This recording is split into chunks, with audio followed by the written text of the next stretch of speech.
जगत सारा क्षणिक है और आत्मा एक नित्य है। आत्मा का अनुभव बस एकमात्र नित्य है। कहन राज को करन मन करो महान यह काज। आप्त ज्ञान की प्राप्ति है मंगलमय सुख साज। मंगलमय सुख साज।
चैतन्य स्वभावी भगवान आत्मा स्वयं ही चैतन्य समयसार है। चैतन्य समयसार का प्रतिपादक ग्रंथाधिराज समयसार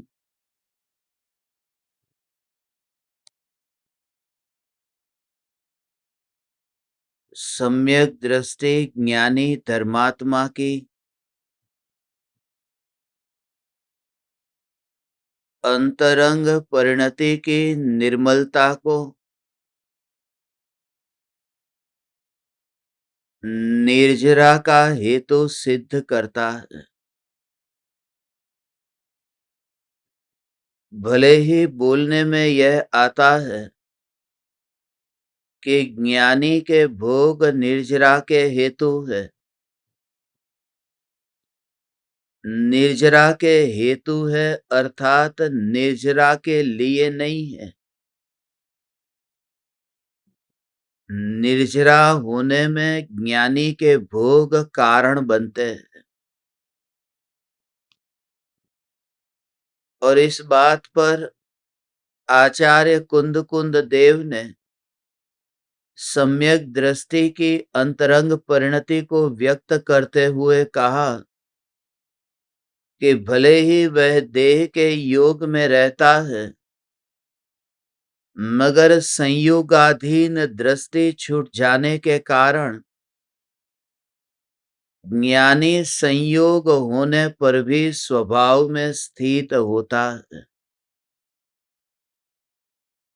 यह चैतन्य स्वभावी भगवान आत्मा ही मैं हूं। जिस भगवान आत्मा के आश्रय से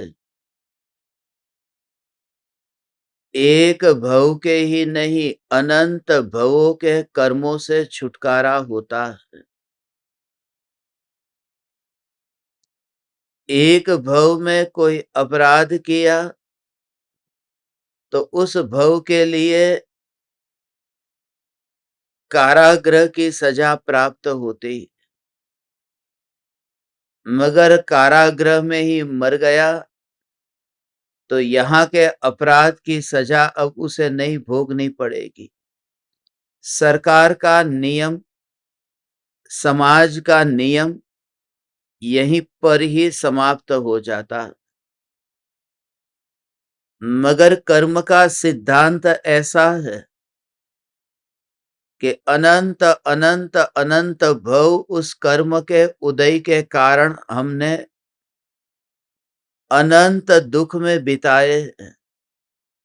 पूज्य गुरुदेव श्री कांजी स्वामी ये कहते थे कि लोक में कोई व्यक्ति एक बार चोरी करे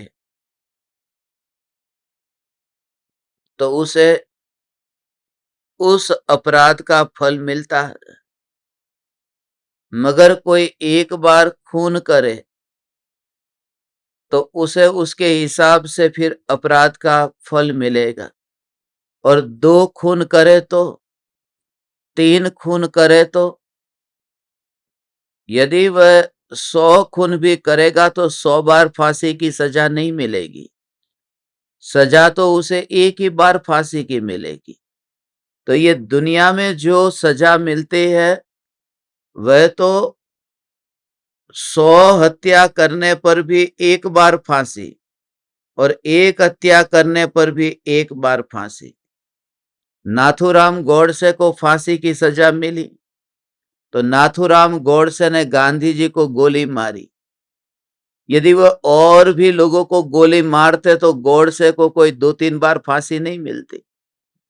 मगर अध्यात्म में ये कहते हैं कि जितनी बार जितनी हत्या की होगी उतना कर्म का फल भोगना पड़ेगा और उसके लिए अगले भव में नरक है, उसके लिए अगले भव में तिर्यंच गति है।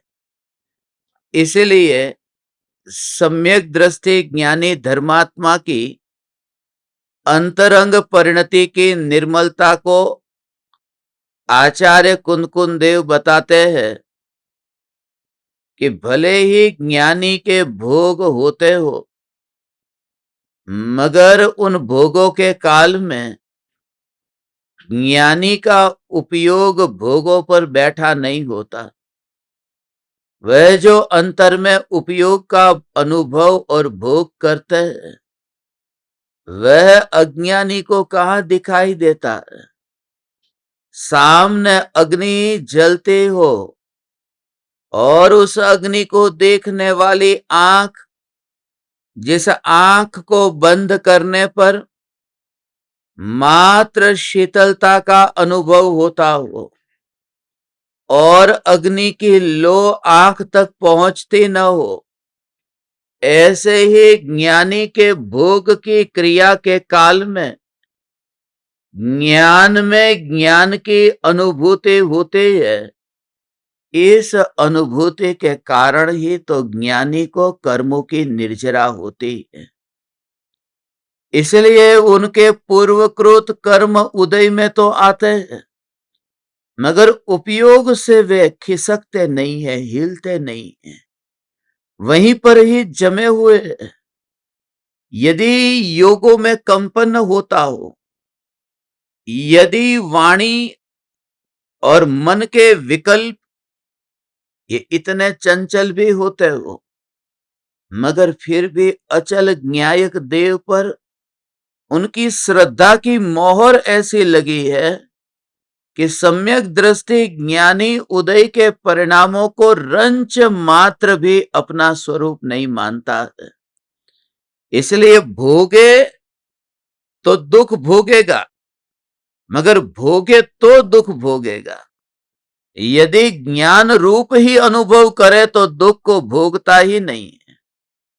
सम्यक दृष्टि का यहां पर इस भव में यहां रहना ये सिर्फ औपचारिकता होने से ज्ञानी को कर्मों का बंध नहीं होता, पुराने कर्मों की निर्जरा होती है। ज्ञानी होने पर वहां मध्यलोक, ऊर्ध्वलोक और अधोलोक का भेद भी नहीं रहता। ऐसा सूक्ष्म भाव है।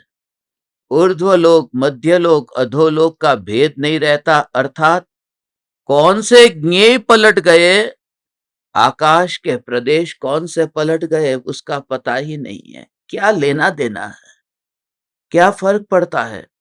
और वह जो अनुभूति अनुभूति अनुभूति अनुभूति, तुम सुनते सुनते उस अनुभूति की गहराई में जाओ। जैसे तुम्हारी जीभ पर रसगुल्ला है, तुम्हें सीधा ही ऐसे बिठा करके फिर मोड़ दिया। तुम्हारी कुर्सी जहां पर है पूरब की ओर है, और वहां से ही कुर्सी तुम्हारी मोड़ दी, नीचे से तुम्हारी कुर्सी को मोड़ दिया, मगर वो रसगुल्ले के जो मीठेपन का अनुभव है, ऐसे ही जब तुम ज्ञान मात्र ऐसे अंतर में अनुभव करते हो तो कुर्सी नहीं, देह ही बदल जाता है। वहां तो कुर्सी की दिशा बदल गई, यहां तो देह की दशा बदल जाती है। मगर ज्ञान ज्ञान ज्ञान ज्ञान ज्ञान ज्ञान, ये कोई ज्ञान बुद्धि वाला ज्ञान नहीं है।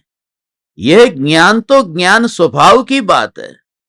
ऐसा ज्ञान स्वभाव कि अगणित ज्ञेयों के प्रतिबिंब पड़ने पर भी जिस ज्ञान स्वभाव में, उस स्वभाव में कोई परिवर्तन नहीं आया। अनेक आकार रूप होने पर भी ये स्वभाव, स्वभाव का भाव क्या है? स्वभाव का भाव कि भले ही पानी में कोई भी पदार्थ प्रतिबिंबित हो, आकाश में बनते हुए बादल वो तालाब में, सरोवर में प्रतिबिंबित होते हैं। सूरज भी प्रतिबिंबित हुआ ना। सूरज की गर्मी कितनी है, वो गर्म सूर्य भी तालाब में प्रतिबिंबित हुआ। मगर जो मछली उस तालाब में है, उस मछली को उस सूरज की गर्मी का अनुभव नहीं, वो पानी की शीतलता का अनुभव होता है। सर्दी के दिनों में, बरसात के दिनों में पानी इतना ठंडा है, और सूर्य है, मगर सूर्य होने पर भी और सूर्य का प्रतिबिंब पड़ने पर भी वह मछली न तो सूर्य के पास में जाकर वहां बैठ गई, न तो सूर्य के प्रतिबिंब की वजह से मछली ने शीतल स्वभाव को अनुभव करना छोड़ दिया। वो शीतल स्वभाव का अनुभव। ऐसे ही तुम ज्ञानी की तरह एक बार विचार तो करो कि यह जो ज्ञान अनुभव में आ रहा है वो स्वभाव है, और प्रभाव का प्रतिबिंब पड़ने से स्वभाव की ज्ञान की अनुभूति में कोई फर्क नहीं पड़ता है। ऐसा ज्ञान स्वरूप चैतन्य तत्व में हूं, उस अनुभूति में फर्क नहीं पड़ता। प्रतिबिंब का मना नहीं किया, प्रतिबिंब तो पड़ता है। प्रतिबिंब की वजह से उसका स्वभाव नहीं पलटता। सूर्य आग स्वरूप है, इतना गर्म सूर्य, मगर वह गर्म सूर्य पानी में प्रतिबिंबित हुआ तो पानी का स्वभाव जो शीतलता है, वो शीतलता की ही अनुभूति होगी। क्योंकि मछली कहां जाएगी अब? वो मछली पूरब की ओर जाएगी तो, पश्चिम की ओर फिर मुड़ करके जाएगी तो, उत्तर दक्षिण में घूमेगी तो, उसे कहते हैं कहीं पर भी जाए उसे अब फर्क नहीं पड़ता। दो बात है, वो मछली कहीं पर भी चली जाए तो फर्क नहीं पड़ता, और दूसरी बात, उस पानी में कुछ भी प्रतिबिंबित हो तो भी फर्क नहीं पड़ता। ये दो बात समझकर आगे हम चलते हैं। बहुत सूक्ष्म बात है भगवान। सम्यक दृष्टि ज्ञानी धर्मात्मा किसी भी प्रदेश पर हो तो कोई फर्क नहीं पड़ता, और सम्यक दृष्टि ज्ञानी धर्मात्मा की ज्ञान की पर्याय में ये जगत के पदार्थों का कोई सा भी प्रतिबिंब पड़ता हो, कोई फर्क नहीं पड़ता। ऐसा ये चैतन्य चैतन्य चैतन्य चैतन्य चैतन्य चैतन्य चैतन्य कांस्टेंट। वो मछली कांस्टेंट का मतलब कि वो जो 5 मिनट खाली हिसाब लगाओ तो 4 बजे से लेकर के 4:05 तक वो मछली कितनी सेकंड के लिए पानी में से बाहर निकली? कि कुछ भी नहीं, वो पानी में ही, भले वो घूमती रहती है अंदर, मगर पानी में से बाहर तो 1 सेकंड भी नहीं निकली। ऐसे सम्यक दृष्टि को जो ज्ञान ही अनुभव में आता रहता है, मगर उस अनुभूति के तुम दीवाने नहीं हो भगवान, तुम उस अनुभूति के दीवाने बनो। तुम मीठी मीठी भाषा, मीठे मीठे शब्द, तुम दया दान व्रत तप भक्ति, इसमें ही तुम अटक गए हो, क्योंकि तुम्हें मान कषाय का पोषण होता है। ऐसा धर्म वितराग पुरुष द्वारा बताया गया ये जो धर्म है, इसमें स्वरूप के संवेदन की बात है। वैसा स्वरूप है, स्वरूप के संवेदन की बात है, वो स्व संवेदन की बात है। इसके लिए यहाँ पर हर कोई आता ही नहीं है, टिकता ही नहीं है, ये उनका काम ही नहीं है। ये ऐसा ये स्वरूप है। ओ हो हो, एक समय के लिए उस ज्ञान में से, ज्ञानी अनुभूति में से बाहर नहीं आता। इसका भाव समझे कि दुकान पर गया और फिर मंदिर में गया, तो दोनों स्थिति में दिशा बदल गई।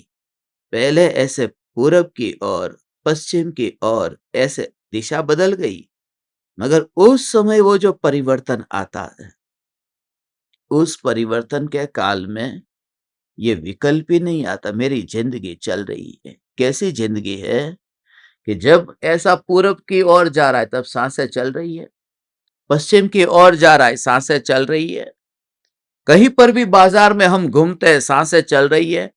किसी का फोन आए, तुम जी रहे हो? हाँ जी रहा हूं, जी रहा हूं। कैसे जी रहे हो? कि सांसें तो ये चल रही है। कौन सी दिशा में तुमने रह करके सांसें ली? कि ये विकल्प हमें आता ही नहीं है। ऐसे सम्यक दृष्टि का जो जानना जानना जानना, ये जो जीवन है, जानना जानना जानना, ये जो जीवन है, इसका विकल्प नहीं आता है कि किसके और मुख है। जानना और है किसकी और मुख का मतलब समझ में आया कि सम्यक दृष्टि दुकान को जानता है या भगवान की मूर्ति को जानता है, उनके लिए सम्यक दृष्टि दुकान और भगवान ऐसा भेद ही नहीं है।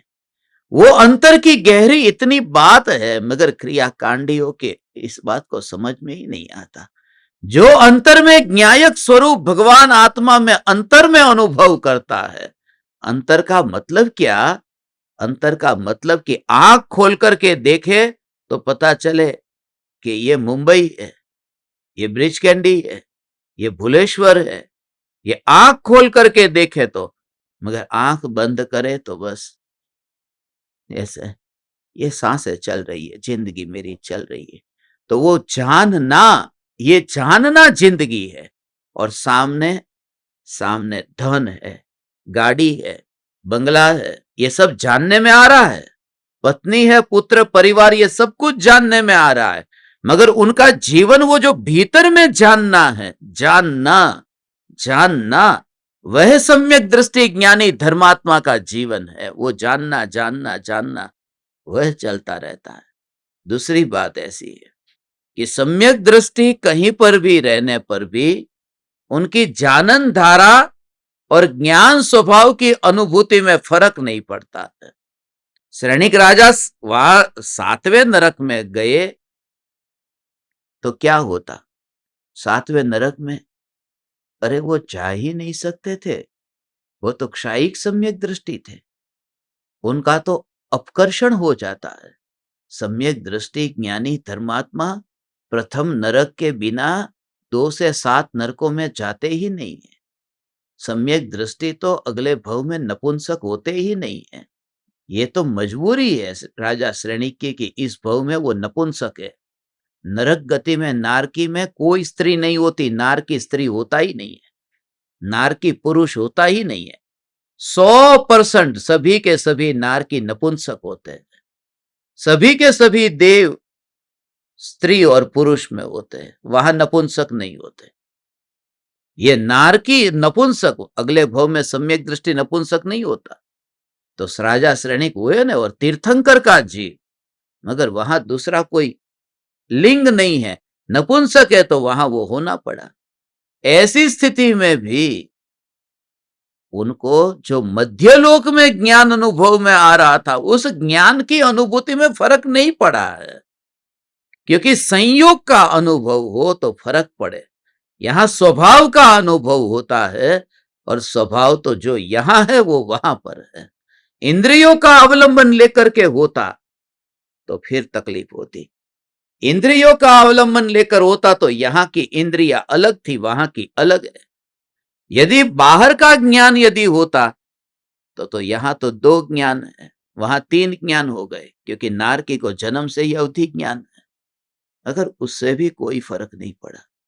सम्यक दृष्टि न तो अवधि ज्ञान पर बैठता है, न तो देह पर बैठता है, न तो ज्ञेयों पर बैठता है, न विकल्प पर बैठता है, न तो कर्म के उदय पर बैठता है। सम्यक दृष्टि इन संयोगों में कहीं नहीं बैठता। वो जो ज्ञान स्वरूप ऐसा ही अंतर में तत्व विचार जो करे उसको समझ में आता है। कभी कभी तुम्हारे लिए ऐसी स्थिति आएगी। आज एक ज्ञान दीपक पूछ रहा था ना, ऐसी जो उन्हें जो अंतर की अनुभूति अब प्रारंभ हुई है, ऐसा लगता है कि पहले कभी ये सुना हुआ है। अभी तुम्हें ऐसा नहीं लगेगा, थोड़े दिन में तुम अंदर ही अंदर में घुटन जैसा लगेगा, घुटन अंदर में लगेगी।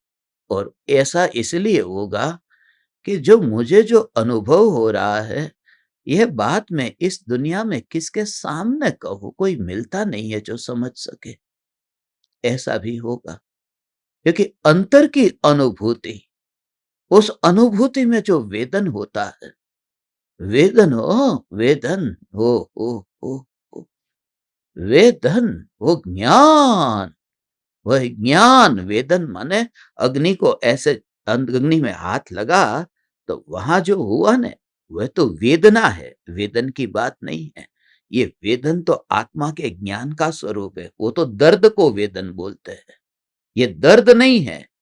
यहां पर जो ज्ञान अनुभव में आता है, और उसी ज्ञान में ऐसा भाव कि यही मैं हूं, और उसमें अभेद रूप भाव आता है, तब वो वेदन संवेदन बनता है। तब वो संवेदन फिर स्व संवेदन बनता है, और वो इंद्रियों के अवलंबन से नहीं होता, इसलिए प्रत्यक्ष बनता है। इसलिए कहते हैं स्व संवेदन प्रत्यक्ष, स्व संवेदन प्रत्यक्ष, क्योंकि इंद्रियों के परमाणुओं से नहीं है। हो हो। हे चैतन्य परमात्मा, ऐसा जो अंतर का अनुभव, और जितना गहराई में यह अनुभव होता जाता है, उतना जगत के साथ में तो उसका नाता छूटने लगता है। ज्यादा व्यर्थ की चर्चा नहीं करता, व्यर्थ के विषयों में उलझता नहीं, किसी प्रकार की बुद्धि युक्ति तर्क इस प्रकार की चर्चा करके स्वयं के पांडित्य का प्रदर्शन नहीं करता, क्योंकि ये बहुत संभावना है। तुम खाली चार फ्रेंड पास में बैठी हो और एक बोले कि मुझे ये बनाना आता है खाना, तो तुम्हारे मुंह से निकले बिना रहता नहीं, मैं भी ये बना सकती हूँ। अंदर से कहीं ना कहीं दूसरी ने यदि हाथ की अंगूठी दिखाई तो तुम भी कुछ न कुछ अपने हाथ की अंगूठी दिखाने का भाव आता है। ये अनुभूति की बात में भी ऐसी जगह पर जीव अटक जाता है जहां ज्ञान ज्ञान ज्ञान ऐसा जोर, वहां तो दूसरे के सामने इतना सिद्ध करने का विकल्प नहीं आता कि मेरे भीतर में कौन सी धारा चल रही है। हे चैतन्य परमात्मा, उस ज्ञान की धारा में दीवानगी से अंतर में उतरता जा। वो ऐसा है, अंतर की बात है ने। हो ओ हो हो हो, ऐसा है। ज्ञान ज्ञान ज्ञान, ज्ञान का अनुभव का भाव क्या, कि जब वो ज्ञान ऐसा अंतर में अनुभव हुआ तो इंद्रियों के परमाणु और ये देह की क्रिया वो अनुभूति के साथ में परिणमित होती हुई तो दिखाई नहीं देती, और उस अनुभूति के निरंतर बहते उस प्रवाह में ये देह की क्रिया का विकल्प एक अंतराय जैसा लगता है। किसी के घर पर सत्संग था न, उस समय उनको उनको उनको ये बात समझ में नहीं आ रही। उनके घर पे घंटी बजती थी, चालू सत्संग में घंटी बजती। जब भी सत्संग होता,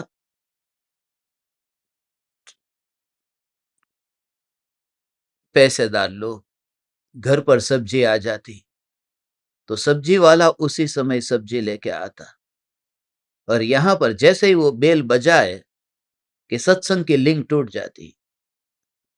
जो बात कह रहे फिर ये उठते जाते कुछ न कुछ। फिर हमने एक उपाय खोजा कि वहां घर के बाहर एक खूंटी लगवाएगी कि जब वो आएगा वो खूंटी पर सब्जी लटका देगा और चला जाएगा। वैसा वो आएगा, लटका देगा और चला जाएगा। माने चालू सत्संग में फिर वहां पर वो विघ्न नहीं होना चाहिए, ये अंतराय नहीं आना चाहिए सत्संग के टाइम पे। तुम समझे इस बात को कि यहाँ ज्ञान की बात चल रही है, ये तीर्थंकर भगवान की दिव्य ध्वनि की बात चल रही है। ये सब्जी वाला आकर के वहां दरवाजा खटखटाए तो ये अंतराय आ जाता है। ये अंतराय में ये लिंक टूट जाती है।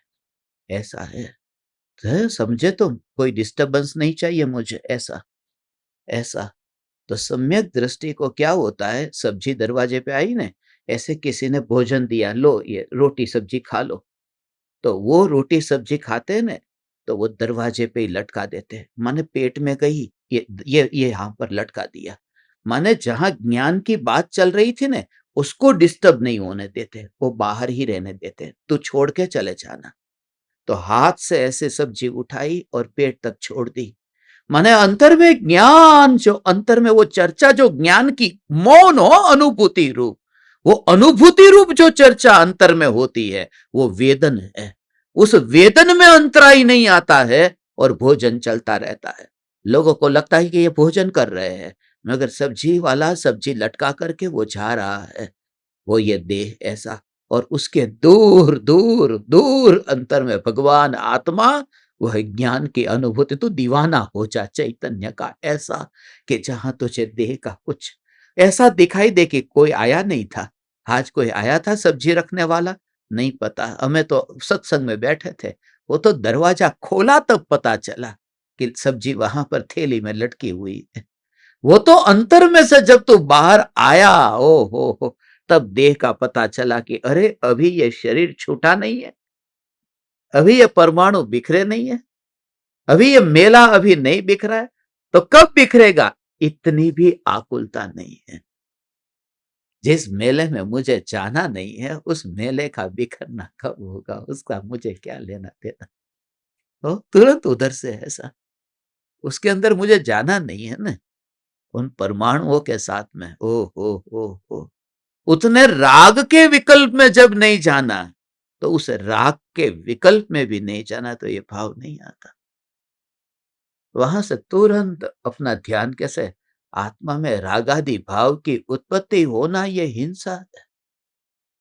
ओ हो हो हो ओ हो, रागादि भाव की उत्पत्ति होना हिंसा है।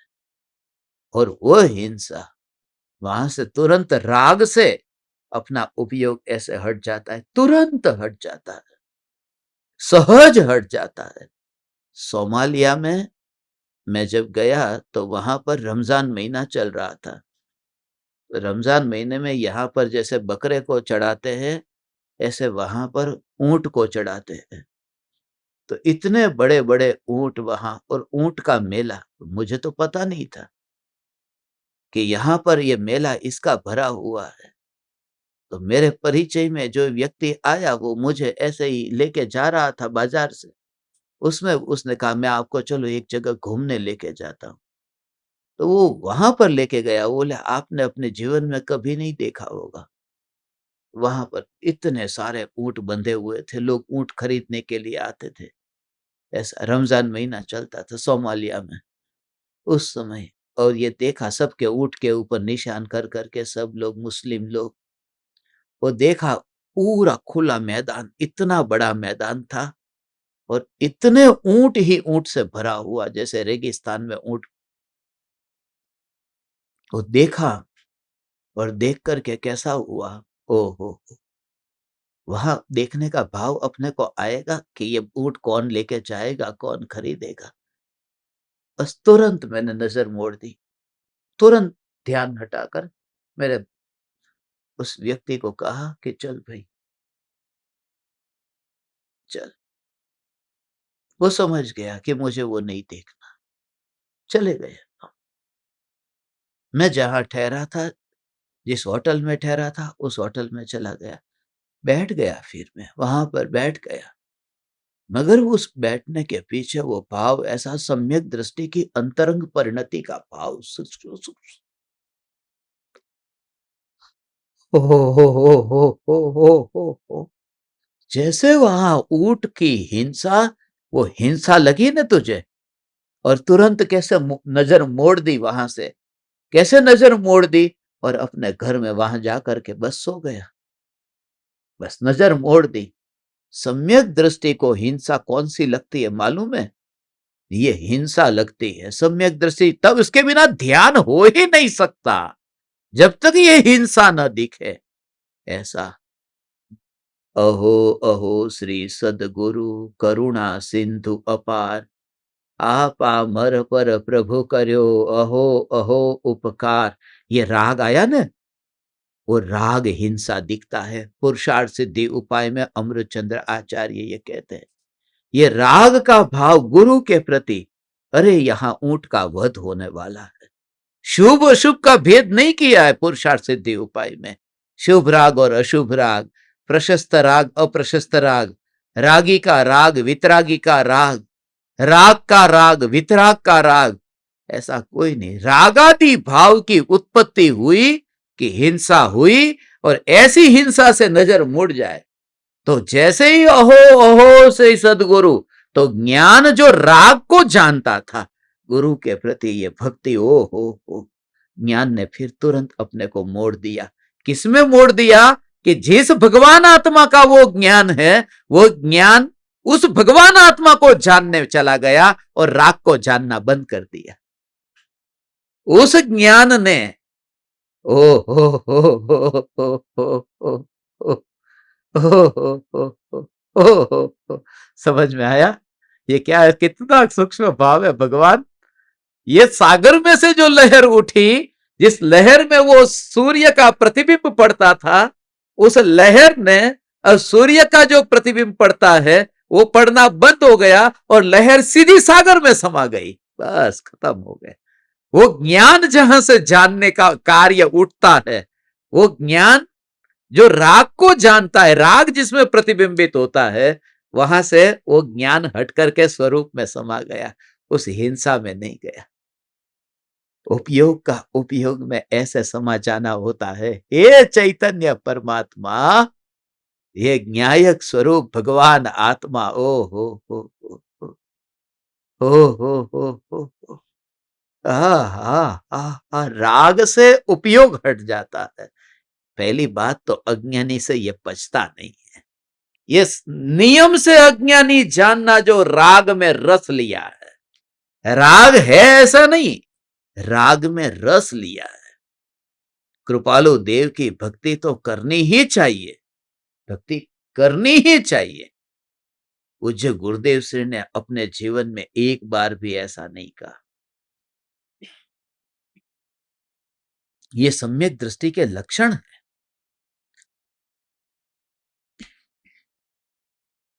कृपालु देव की भक्ति करनी ही चाहिए ऐसा नहीं कहा। जब तक जीव पूर्ण पद को प्राप्त नहीं हुआ, तब तक उसे ऐसा भक्ति का भाव आता है। दोनों में कितना अंतर है? आता है ये बताना, और आना चाहिए ये कहना। चाहिए में उपादेय बुद्धि की गंध आ जाती है, ये कौन समझे? और अज्ञानी फिर उसमें ही रचा पचा रहता है, जिंदगी भर मंजीरे को छोड़ता ही नहीं है। जो परम कृपाणु देव जैसे महापुरुष जो अंतर्मुख होकर स्वरूप में लीन हुए, ये ऐसे ही मंजीरे बजाता रहता है। ओ उसका अर्थ क्या करना? जिंदगी क्या करना? तुम अंतर्मुख है, समझ में आया ऐसा? 93 बरस की उम्र हो गई, 94 बरस हो गए, अभी 100 बरस जीना है। 100 बरस जी के करोगे क्या? अंतर्मुख नहीं हुए तो क्या करोगे?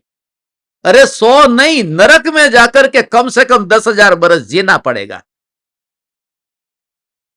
ये गाय का दूध, ये बकरी का दूध, ये भैंस का दूध अभी 100 साल जीने के लिए पीना है।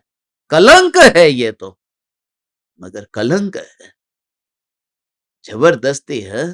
तुम अपनी मां का विचार करो ना, तुम्हारी मां को जबरदस्ती इंजेक्शन दे करके या बलात्कार करके किसी ने प्रेग्नेंट किया होता तो, जिसे हम गाय माता कहते हैं, बकरी माता कहते हैं, उसको कहां कैसे इंजेक्शन दिया, कैसे उसको प्रेग्नेंट किया, उसका दूध, उसके बछड़े का दूध ये मनुष्य पीता है।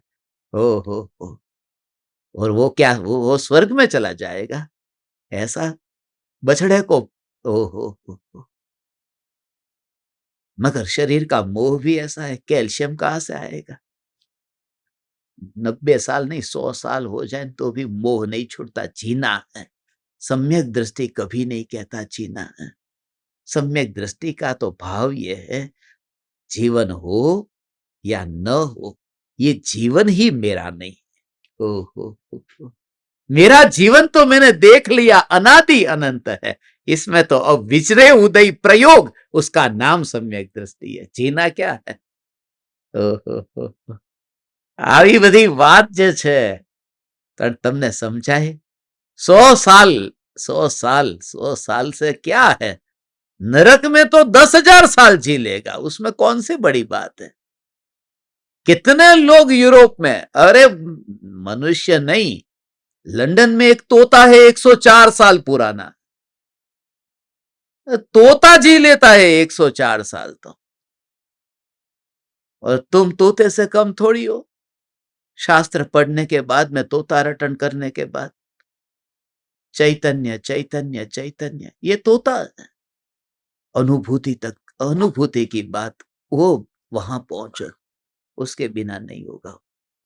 बस इसलिए अभी तो लक्ष्य का ही निर्णय नहीं है, अभी तो पकड़ इतनी देह की है।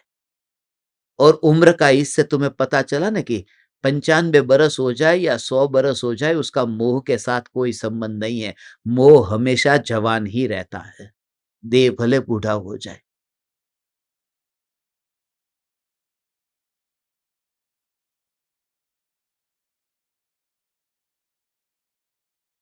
माने अंदर से वो ऐसी है। अभी तो हमारे लिए तो पूरी जिंदगी आगे है, अभी तो जवानी है, अभी तो आगे पूरा जीवन भरा पड़ा हुआ है। मगर दूध नहीं पिएंगे तो हम जिंदगी भर नहीं पिएंगे। ये दूध हमारे लिए है ही नहीं, ये दूध नहीं है हमारे लिए। ये जिनका दूध है वो उनके बछड़ों के लिए है, उनके लिए है। आलू नहीं खाने वाला और प्याज नहीं खाने वाला, आलू प्याज नहीं खाने वाला, ये पंचेंद्रिय जीव का खून पी सकता है? खून, क्योंकि गाय को दूधते समय मशीन से दूध निकालते हैं, कौन देखने गया वहां कैसे दूध निकाला? और मशीन में इतना दूध निकालते हैं, उसको मशीन से चालू रख करके छोड़ देते हैं। जब खून की बूंद तक टपक जाती है ना, तब जाकर के मशीन बंद करते हैं। कौन देखने गया? एक बार खाली ऐसे मशीन से ऐसा कैसा लगेगा अंदर से? और ऐसा वो जानवर और उसका दूध पीकर, मगर 100 साल की उम्र में भी अभी वो दूध चाहिए।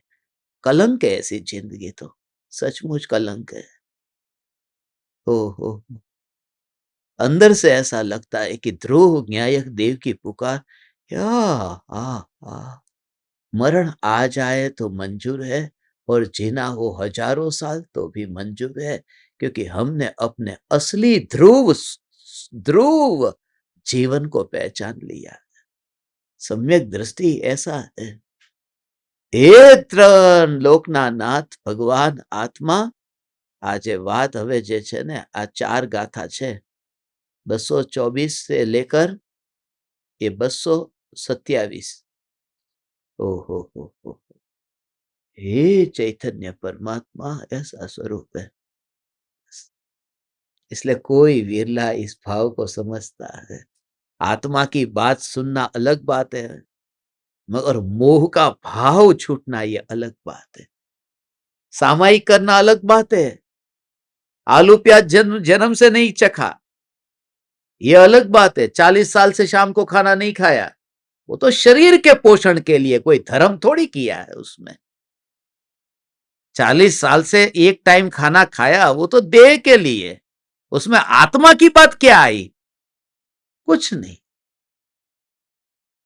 100 साल जियो, वो तो दुनिया गिनती करती है। हम कितना जिए वो गिनती नहीं करते। हम तो ये कि 33 बरस की जिंदगी कृपालु देव की चैतन्य की मस्ती में कैसी थी वो बताओ। 100 साल की जरूरत नहीं है। वो 33 साल की जिंदगी में उन्होंने ऐसा काम किया जो 33 सागरों बरस तक जीने वाला नारकी नहीं कर पाता। इतना लंबा आयुष्य मिला तो भी वो अनुभूति की महिमा है।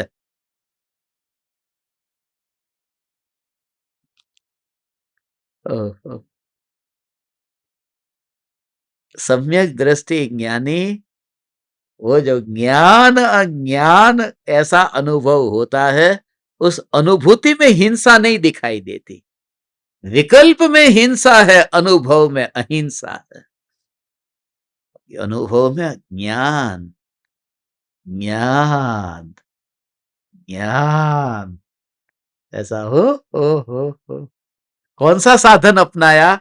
ज्ञान को ही साधन बना करके ज्ञान, ऐसा अनुभव हुआ।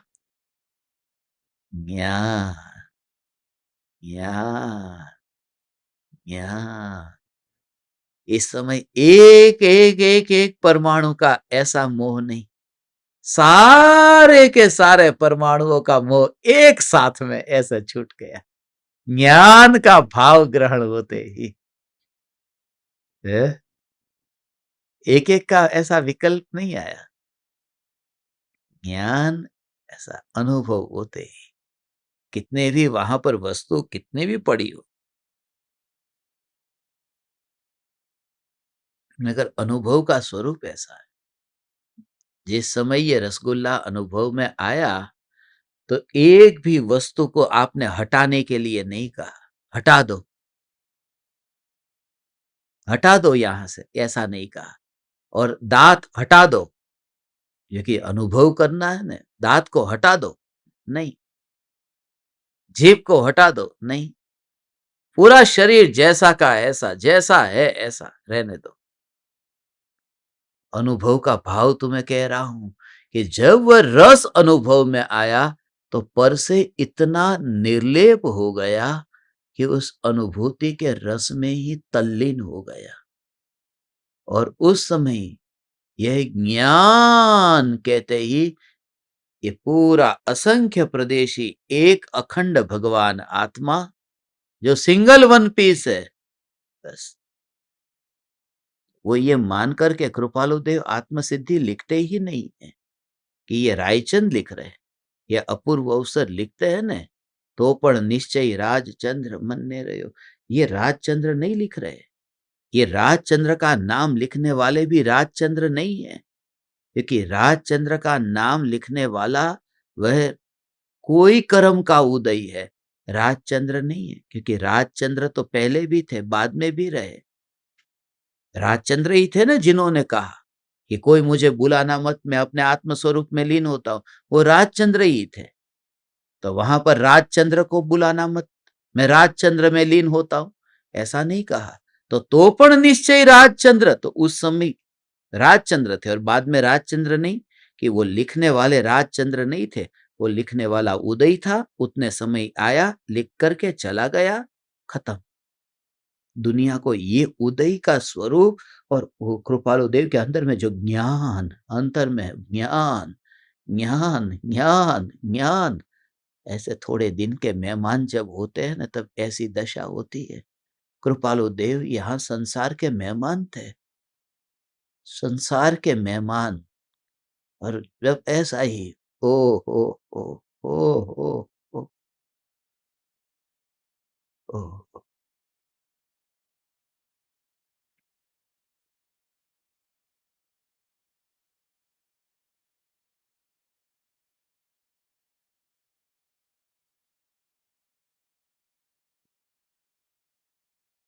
ये कर्म की अवस्था है।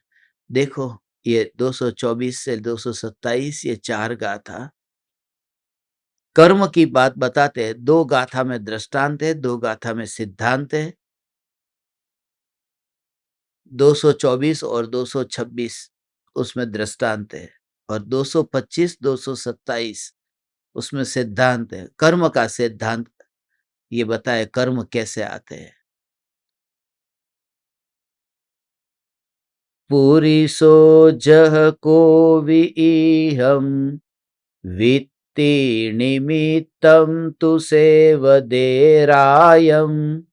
तोसो विदेदिराया विविहे भोगे सुहुपाये एमेव जीवपुरिसो कम्मरयं सेवदेसुह निमित्तं तोसो विदेदिकम्मो विविहे भोगे सुहुपाये जह पूर्णं सोचिय पुरिसो वित्ति निमित्तं न सेवदेरायं तोसो न देदिराया विविहे भोगे सुहुपाये एमेव सम्मदिठि विषयत्थं सेवदेन कम्मरयं तोसो न देदिकम्मो विविहे भोगे सुहुपाये।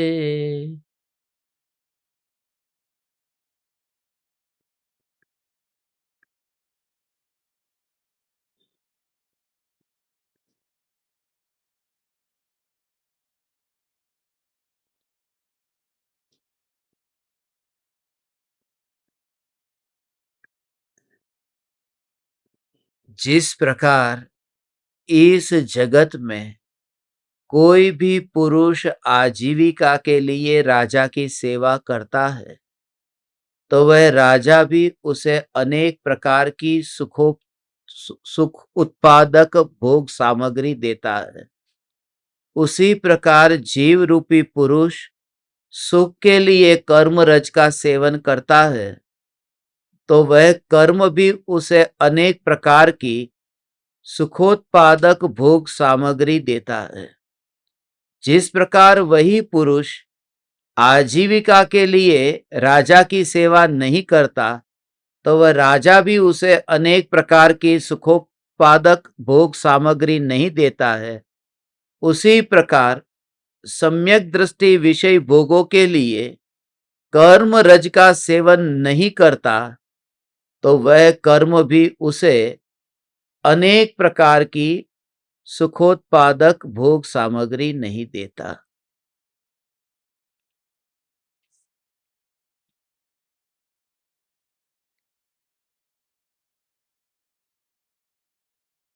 वहां जो शुरुआत में ये दृष्टांत दिया है वो तो बात थी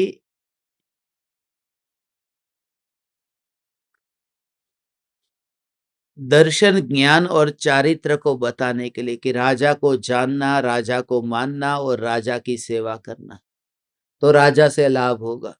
ऐसे ही जीव राजा को जानना, जीव राजा को मानना और जीव राजा की सेवा करना तो जीव राजा से लाभ होगा। मगर यहां है कि सम्यक दृष्टि कर्म रज का सेवन नहीं करता तो फिर सम्यक दृष्टि को कुछ मिलता भी नहीं। जो सेवन करता है उसे कुछ मिलता है। जो काम करेगा उसे तनख्वाह मिलेगी, काम ही नहीं किया तो तनख्वाह कैसे मिले। सम्यक दृष्टि भोग भोगने का काम करे तो फिर उसका फल कुछ मिलेगा, नहीं तो फल मिलेगा क्या, होगा ही नहीं है। कोई व्यक्ति रास्ते पर काम कर रहा है, अब झाड़ू लगाने का काम कर रहा है तो उसको उसकी सैलरी मिलेगी, मगर कुछ भी नहीं कर रहा है और खाली देख रहा है, और देखना भी सिर्फ देखने के लिए, सुपरवाइजर नहीं है, कुछ भी नहीं कर रहा है। सुपरवाइजर को भी इतना तो देखना पड़ता है कि ठीक करता है कि नहीं करता है। जहां तो ठीक अठीक का भाव ही नहीं है, मात्र देखता रहता है तो उसको उसका फल नहीं मिलेगा। इसलिए सम्यक दृष्टि भोगों को भोगता है, उस समय सम्यक दृष्टि तो मात्र देखता ही रहता है, वो उसमें इन्वॉल्व नहीं होता। माफ करना हो, ऐसा माफ करना, तुम्हारा ऐसा स्वरूप है ना, क्या करे। ओ हो, हमारा स्वभाव अभी अलग है, मगर माफ करना, हमारा स्वभाव अलग है। अलग है माने ज्ञान स्वरूप अनुभव करता हुआ ज्ञानी वो उदय के परिणामों में वहां जाता नहीं। समझ में आया ये? वहां पर कैसे जाएगा? हमारा नियम है। कल किसी ने कहा कृपालु देव की प्रतिष्ठा अपने घर में करानी, कृपालु देव की मूर्ति की, और घर में कांदा लसण डુંગળી આ બધું ઘરમાં રંધાય છે, અને કૃપાળુ દેવ એટલે તમારો લસણનો વઘાર એ કૃપાળુ દેવને એની સુગંધ સુંઘાડવી છે ઘરમાં मूर्ति विराजमान કરીને। वो लहसुन, वो प्याज, उसका घर में वहां पर चमका लगाएंगे और उसी घर में कृपालु देव की मूर्ति विराजमान करेंगे। पहले थोड़ा तुम्हारा जीवन तो सुधार दो, और नहीं करोगे तो कोई फर्क नहीं पड़ेगा। मरना बड़ी असाधना का पाप बहुत लगेगा। कृपालु देव की मूर्ति घर में रखना, और घर का माहौल भी तो तुम्हारा ऐसा होना चाहिए। तो मैंने मना कर दिया, मैं नहीं कराऊंगा ये, मैं प्रतिष्ठा करने नहीं आऊं, मैं नहीं, मेरा नियम है, मैं नहीं आऊंगा। मैं तो उनके घर पे खाना नहीं खाता हूं, तो कृपालु देव को कैसे ले जाऊंगा जब मैं खुद नहीं जाता हूं। मेरे जैसा पापी व्यक्ति भी ऐसे लोगों के घर नहीं जाता, तो कृपालु देव जैसे धर्मात्मा पुरुष कैसे जाएंगे उसके घर पे, जहां घर पे सदाचार नहीं है। ऐसा सदाचार नहीं है। ये तो एक घर में रह करके ये सब चुनाव का कोई दूसरा मौका नहीं है। नहीं तो जो मौका मिले ना, तो कोई घर में साथ में नहीं रहना चाहता, बेटे के साथ, बहू के साथ। जो स्वतंत्रता यदि मिल जाए ना अभी, ये तो कोई समाज के भय से, या तो फिर जेब में माल नहीं है इसकी वजह से, नया घर खरीदने का पैसा नहीं है इसकी वजह से, बाकी सब थके हुए हैं, सब थके हुए हैं, क्योंकि स्वतंत्रता छूट जाती है। अब वो बेटे बहू की सजा वो सास ससुर को भोगनी पड़ रही। वास्तव में वो बेटे बहू की सजा नहीं भोग रहे, वो खुद के ही कर्म ऐसे है कि ऐसे बेटे बहू मिले हैं, बाकी कोई दूसरे को तो भोगना ही नहीं है। बात यह है कि मेरा नियम है, मैं तो नहीं कराऊंगा, मैं नहीं कराता, हमारा नियम है। सम्यक दृष्टि का कैसा नियम है? उनकी दृष्टि का नियम कि मैं चैतन्य परमात्मा, मैं नहीं चाहूंगा जहां पर ऐसा पाप होता है, जहां राग का विकल्प होता है, वहां पर मैं नहीं चाहता। तो ज्ञान ज्ञान में रहता हुआ राग में गए बिना अपने में उस समय ये तृप्त होकर अनुभव करता मर जाता है, उस समय मर जाता है। ऐसा होता है। ज्ञान की एक समय की जानने वाली पर्याय है ना, तो जानने वाली पर्याय तो मर जाती है, मगर वो ज्ञान रूप परिणमित होती हुई वो उधर ही मर जाती है। माने वो भगवान आत्मा, वो भगवान आत्मा, वो भगवान आत्मा एक एक समय में उत्पाद व्यय हो रहा है पर्याय का। एक एक समय में उत्पाद उत्पाद उत्पाद व्यय उत्पाद व्यय उत्पाद व्यय हो रहा है ऐसा। मगर मरने पर भी वो मरती नहीं है।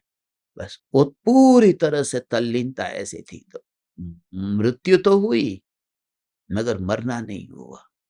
जैसे हीरे को पकड़ तो लिया, मगर हीरे को पकड़ करके फिर हीरे को मरते समय तक भी हीरे को छोड़ा नहीं, हीरे को ऐसे पकड़ लिया। तो मरना तो हुआ। क्या तुम उस व्यक्ति को कहोगे कि उस व्यक्ति का मरण हुआ बिना हीरे के? तुम यही कहोगे ना, हीरे के साथ ही मरा। देखो गया तो भी हीरे के साथ मरा, क्योंकि हीरा पकड़ में से नहीं छूटा। ऐसे ही ज्ञान की पर्याय मरती तो है, मगर न्यायक को छोड़े बिना मरती है, इसलिए वो मरती ही नहीं है, वो न्यायक के साथ ही है। ऐसा है। वो मरण तो हुआ, मगर उसकी पकड़ नहीं छूटी। हो, पकड़ का मतलब वहां ज्ञान अनुभव में आता रहा, ज्ञान में विकल्प का अनुभव नहीं हुआ।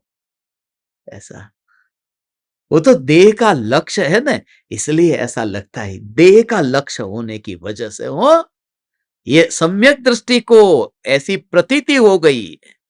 अभी तू आग में हाथ लगाएगा तो तुझे अनुभव किसका होगा? गर्म का होगा कि नहीं, अग्नि की उष्णता का? वो तुझे होगा, सम्यक दृष्टि को नहीं होगा। सम्यक दृष्टि को ज्ञान अनुभव में आएगा। क्यों? सम्यक दृष्टि को ज्ञान अनुभव में आएगा, क्यों? ओ हो, सम्यक दृष्टि को ज्ञान अनुभव में आएगा। हाँ,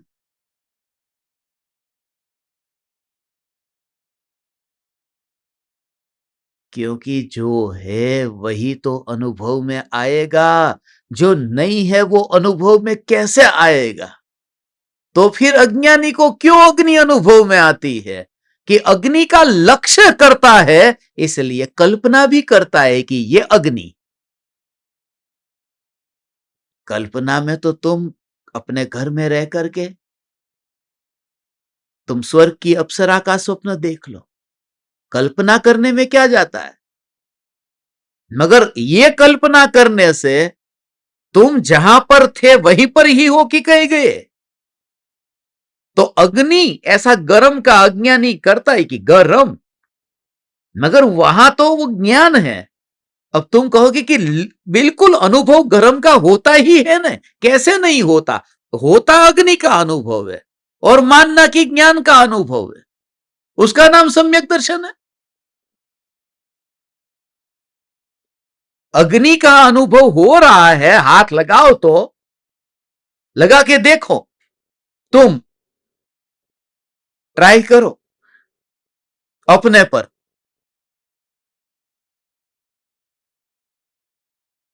हाथ लगा के देखो, गर्म का अनुभव होता है। एनिमल टेस्टिंग करते हैं हम, पहले तुम्हारे ऊपर कोशिश करेंगे। समाज में रहते हो ना, तुम्हें प्राणी इसलिए कहा, मनुष्य सामाजिक प्राणी है, सोशल एनिमल। टेस्टिंग, इसके हाथ लगाया, ये गर्म ऐसा लगता तो है। सुई जब चुभती है तो चुभने का ऐसा अनुभव नहीं होता? वो हो पता तो चलता है, दर्द होता है, सब होता है कि नहीं? सम्यक दृष्टि को नहीं होता, क्योंकि सम्यक दृष्टि दृष्टि उनकी दृष्टि वो ये देखती है कि अनुभूति ज्ञान के अलावा हो ही नहीं सकती। तू इतना हथौड़ा मार मार करके, तू नहीं मारेगा तो मैं मारूंगा, मगर मेरा हथौड़ा तेरे काम आएगा नहीं, तकलीफ ये है। ओ हो, इतना तू बार बार बार बार इसके लिए। अब घर छोड़ करके निकल जंजाल में से, अब निकल, क्योंकि ऐसी बात तेरे घर में हर किसी को नहीं जचेगी। यहां पर हाँ, एक साथ में सबको कहां जचती है? आदिनाथ भगवान थे, उनका फैमिली पूरा देखो न, सबको जची। आदिनाथ को जची, बाहुबली को जची, भरत चक्रवर्ती को जची, तो मारीची को नहीं जची। अब पिता क्षायिक सम्यक दृष्टि, चाचा क्षायिक सम्यक दृष्टि, दादा क्षायिक सम्यक दृष्टि, पूरा खानदान क्षायिक सम्यक दृष्टि, और खुद 363 मत की स्थापना करे इसके लिए, क्योंकि जिसकी होनहार ही ऐसी है। तू दुनिया की जंजाल छोड़ और तू तेरा कर ले कि इन सब से अलग होकर के बस तू, इसके लिए तुझे बुला रहा हूं, आजा तू। ये तुझे आजा ऐसा कर, ये कोई जादू नहीं कर रहा हूं तुम। कोई समझता होगा कि मैं कोई ऐसा जादू टोना कर रहा हूं कि तुझे बाहर निकालने के लिए क्या करूं स्क्रीन में से।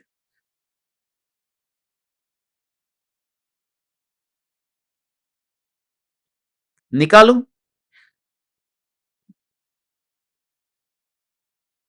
ये आया।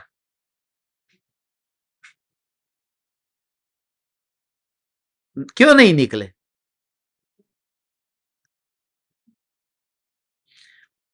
बाहर निकालने से पहले छूना तो पड़ेगा ना।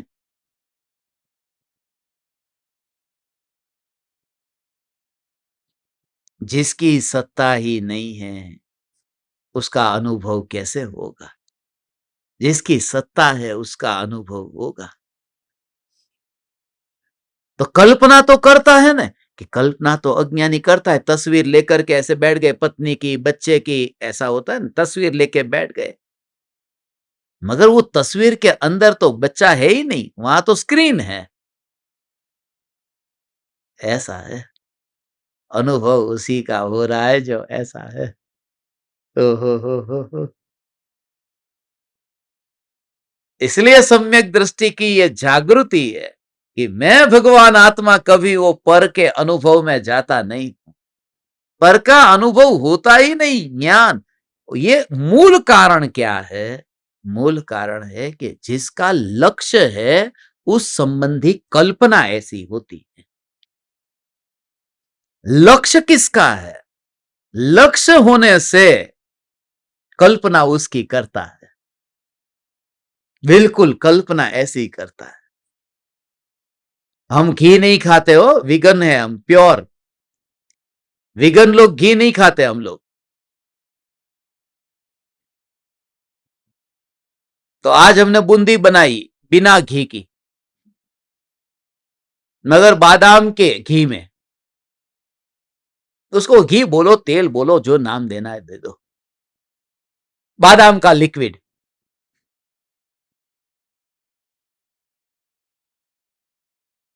कोकोनट का घी, कोकोनट का तेल। मगर तकलीफ क्या हुई मालूम है? कि वो बूंदी जब खाई तो सब लोग यही कह रहे हैं, अरे ये तो पता ही नहीं चलता घी नहीं है। माने वो बादाम के तेल में भी कल्पना घी की कर ली ने, ये पता ही नहीं चलता ये घी नहीं है। स्वाद तो बिल्कुल घी जैसा ही आ रहा है। तो आ गया। तो क्या इससे घी अंदर आ गया?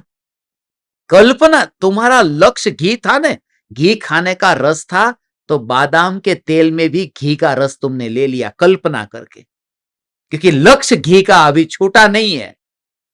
ऐसे ही वो पर का लक्ष्य नहीं छूटा, इसलिए स्व के अनुभव में भी वो पर की कल्पना कर लेता है। यहां जो है ही नहीं उसकी कल्पना करता।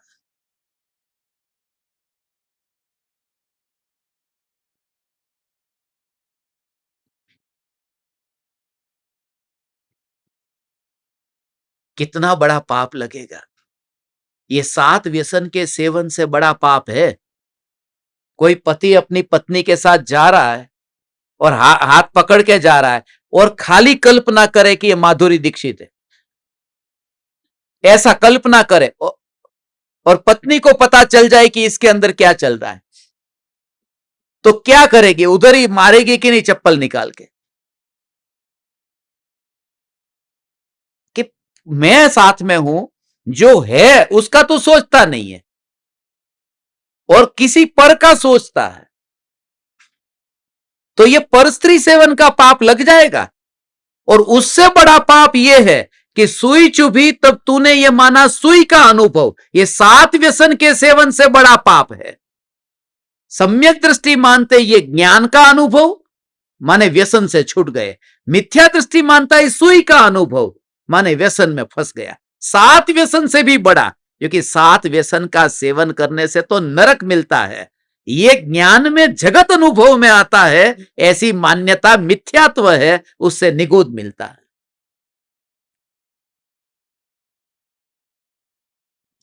समझाणु काई આવી વાત છે।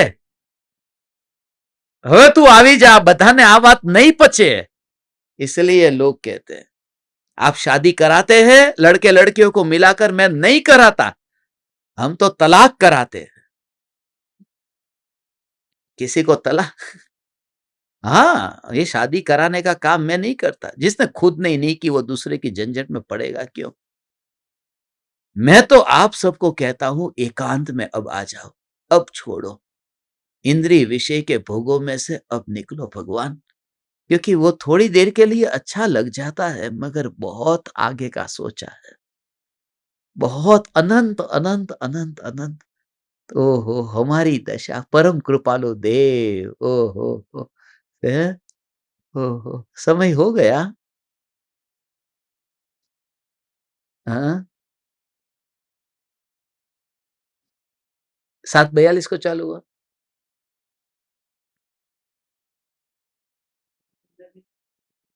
તમને વાંધો નથી, આ બાકી બધાનો તો જો આમ હવે આપણે બેસીએ, ચલો આપણે તો આખી રાત બેસી। हाँ, ठीक है, तो अभी आप सभी सुबह 7:42 पर बैठना। कल सम्यक दृष्टि क्यों अनासक्त रहता है कि जिससे उनको कर्म नहीं बनते हैं, उनकी प्रत्येक क्रिया में कैसी जागृति है। ऐसी दीवानगी देखी नहीं कहीं। सम्यक दृष्टि की दीवानगी क्या होती है? ऐसा हो बिल्कुल एक समय के लिए भी, एक समय के लिए भी ये भाव कि ये ज्ञान ही है, ज्ञान ही है, वो छूटता नहीं है। कैसा सीता को पकड़ कर लेके आ रहे लंका से, और जिस सीता के पीछे पागल हो गए थे राम, पागल हो गए थे, पागल हो गए थे।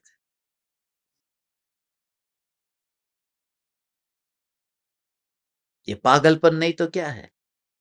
मक्खियों से पूछना मेरी सीता को देखा, हिरण से पूछना मेरी सीता को देखा, ये पागलपन ही तो है।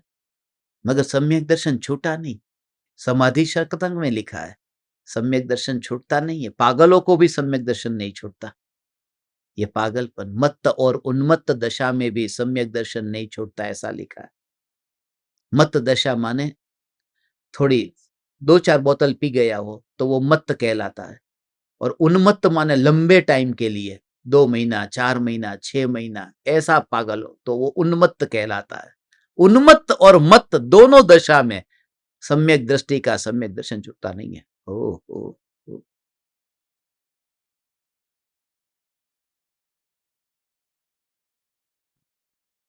ऐसा भाव है। तो भी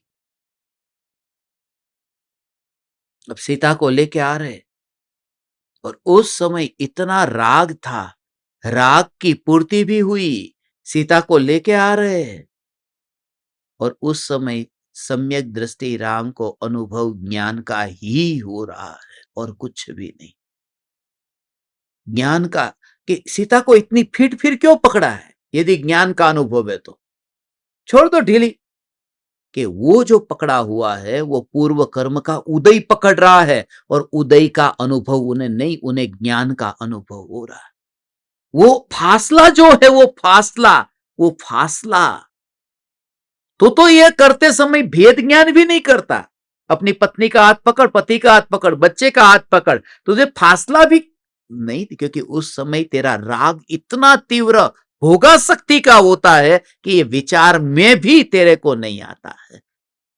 ओ हो, ये तो उनकी बात है। अब जिनका 5 इंद्रिय का विषय के भोगों का रस अब मंद हुआ है, भेद ज्ञान को हो,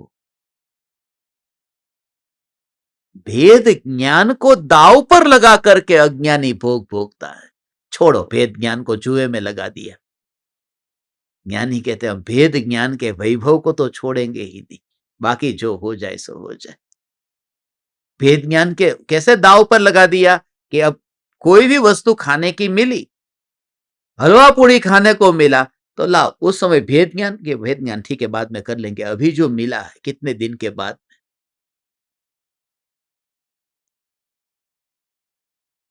तो हीनता तो बिल्कुल मत लाना हो कि मैं ऐसा पापी कब तक रहूंगा। तू चिंता मत कर, तू पापी नहीं, अभी भी तुझे अनुभव ज्ञान का ही हो रहा है। सिर्फ खाली तुझे उसको परीक्षण करना है, उसे देखना है, और जितना जितना तू अपने जीवन के क्षण भंगुरता के बोझ से थकेगा, उतना उतना और दृढ़ता आती जाएगी। देखना तू। कल सुबह अपन मिलते हैं। आप सभी पूरी रात भर यही प्रयोग करना। ज्ञान के खाली ये सूत्र याद रख लेना, पर का लक्ष्य होने की वजह से भ्रम होता है कि ये पर का अनुभव हो रहा है। स्व का लक्ष्य हो जाए तो ये सत्य का स्वीकार हो जाए कि अनुभव में आता है वह ज्ञान। पर का लक्ष्य होने की वजह से ऐसा भ्रम होता है कि ये अनुभव पर का हो रहा है। स्व का लक्ष्य हो जाए तो ये अनुभव स्व का हो रहा है, इस सत्य का फिर स्वीकार हो जाए।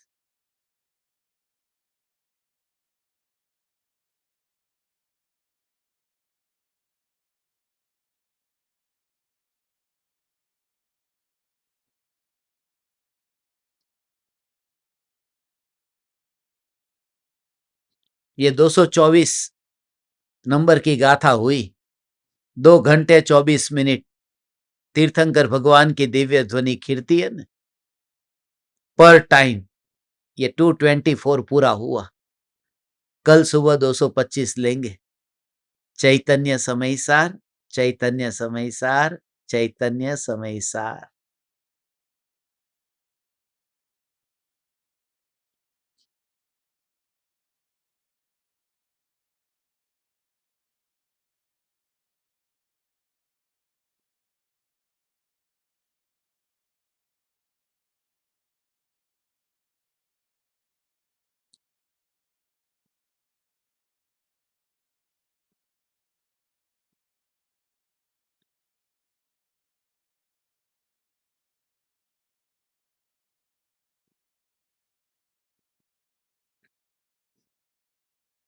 अहो अहो श्री सद्गुरु करुणा सिंधु अपार, इस पामर पर प्रभु किया आहो आहो उपकार, आहो आहो उपकार।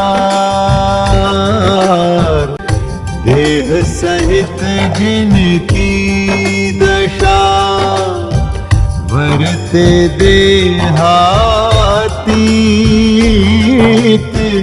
उन ज्ञानी के चरण में हो वंदन अगणित, हो वंदन अगणित, हो वंदन अगणित, हो वंदन अगणित।